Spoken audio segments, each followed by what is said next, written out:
Assalamu alaikum, mes frères et sœurs. J'espère que vous allez bien. Alerte au titre. Alors que la chaîne d'information diffuse fréquemment des informations de dernière minute comme News Flash, ce politicien a été exposé pour des informations de dernière minute, et cette célèbre célébrité a été démasquée. Nous voyons rarement des titres comme Flash Info. Une agence de presse a été démasquée parce que les journalistes sont censés dénoncer les mensonges et les tromperies afin que le public puisse connaître la vérité. Toutefois, il semble que cette position ait été fondamentalement déformée, en particulier au cours de l'année écoulée. Headline Alert. News Channel diffuse fréquemment des informations de dernière minute comme News Flash. Les hommes politiques sont exposés aux nouvelles de dernière minute. Les célébrités sont démasquées. Nous voyons rarement des titres comme News Flash. Les journalistes sont censés dénoncer les mensonges et les tromperies afin que le public puisse connaître la vérité. Mais cette position a été fondamentalement déformée, en particulier au cours de l'année écoulée. Un clip est largement partagé par les internautes et est devenu viral. Il expose les tactiques malveillantes de la BBC. C'est la ligne éditoriale qui nous a été inculquée dans tous nos reportages. Elle faisait partie intégrante de la position éditoriale. Un invité parlant des frappes aériennes israéliennes tuant des Palestiniens à Gaza provoquait une réaction de la part de nos présentateurs.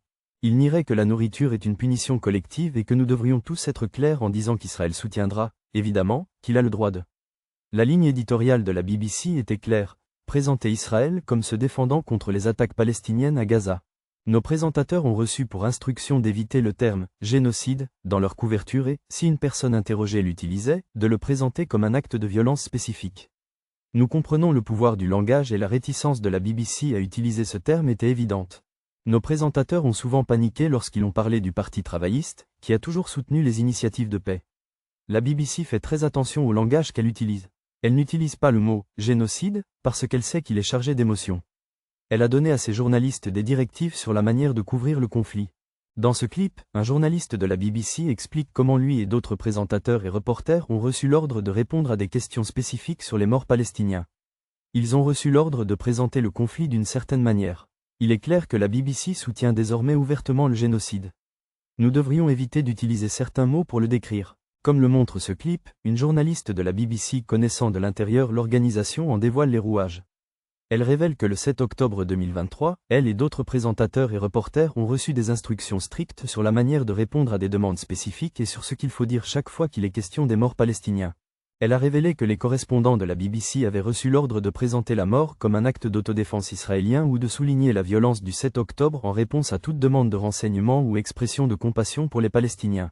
Elle a ajouté que si l'un des invités de l'émission tentait de critiquer Israël ou d'utiliser des mots durs contre ses actions, l'animateur s'alarmait instantanément et tentait de contrôler la conversation, ce qui changeait le cours du dialogue actuel.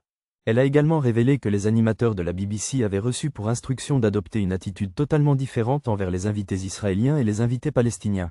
Les Israéliens étaient autorisés à raconter n'importe quel mensonge sans être confrontés, tandis que les invités palestiniens étaient traités avec sévérité et se voyaient poser une question commune. Condamnez-vous le 7 octobre ? Seuls les invités du côté palestinien étaient examinés. Les Palestiniens étaient signalés pour avoir utilisé le mot. L'approche des invités israéliens est radicalement différente de celle des invités palestiniens.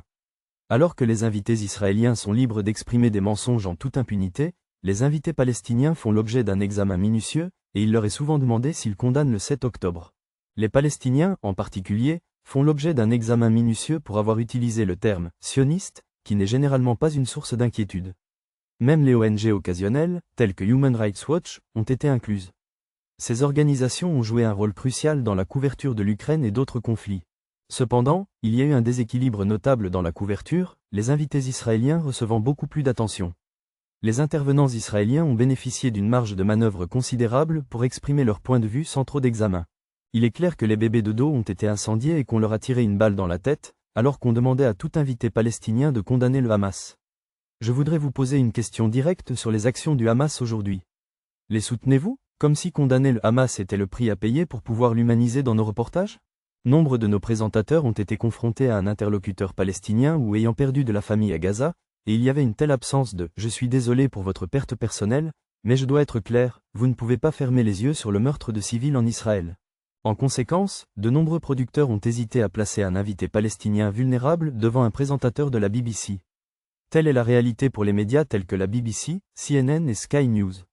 Les téléspectateurs leur reprochent leur position sur la Palestine et leur dévouement à Israël.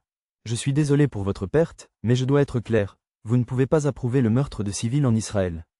En conséquence, plusieurs producteurs ont hésité à placer un invité palestinien vulnérable devant un présentateur de la BBC. Telle est la réalité pour les médias tels que la BBC, CNN et Sky News. Les téléspectateurs leur reprochent leur position sur la Palestine et leur dévouement à Israël.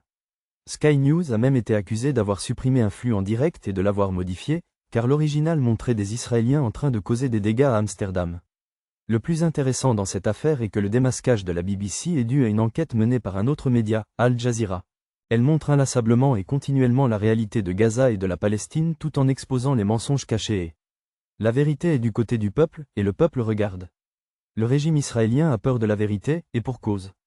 Il est allé jusqu'à accuser Al Jazeera d'être une organisation extrémiste. Mais soyons clairs, ces accusations ne visent qu'Al Jazeera et les autres médias qui disent la vérité sur ce qui se passe à Gaza et en Palestine.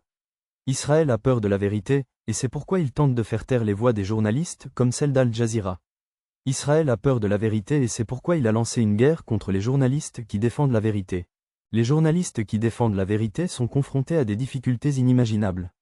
En revanche, les journalistes de la BBC se sont vendus au mensonge, soutenant les malfaiteurs et menant une vie de luxe dans ces canaux médiatiques trompeurs.